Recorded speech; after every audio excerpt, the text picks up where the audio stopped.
सभापति महोदय, शायद वो कभी इस पीड़ा को समझ नहीं पाएंगी कि परिवार के किसी एक सदस्य को कैंसर जैसी बीमारी हो जाए तो घर और जमीनें गिरवी रख उठती हैं, लेकिन इलाज नहीं हो पाता। सभापति महोदय, इसी देश की संसद में कभी स्वर्गीय सुषमा स्वराज जी ने कहा था कि जब देश की करेंसी गिरती है तब देश की प्रतिष्ठा गिरती है।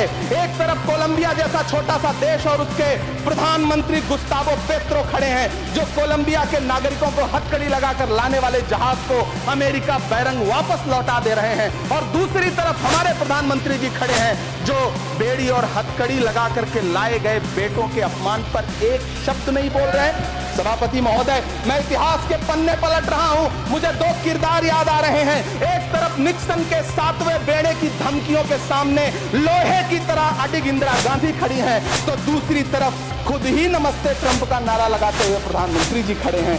मेरे कानों में सुषमा स्वराज जी की आवाज गूंज रही है। बहुत कम बोलने वाले डॉक्टर मनमोहन सिंह ने बहुत ज्यादा बोलने वाले प्रधानमंत्री जी को जब देश की बागडोर सौंपी थी तो $1.58 का था, आज 85 से 87 के बीच में झूल रहा है। इन दिनों रुपए की अहमियत गिरती है तो न तो देश की प्रतिष्ठा गिरती है, न प्रधानमंत्री की गरिमा। जिस देश में 80 करोड़ लोगों को 5 किलो राशन के लिए कतारों में लगना पड़ता हो, उस देश में यह सरकार 12 लाख तक के टैक्स न लेने के लिए अपनी पीठ थपथपा रही है। हुकूमत इस खबर आवाम पर एहसान करती है, ये आंखें छीनती है और चश्मे दान करती है।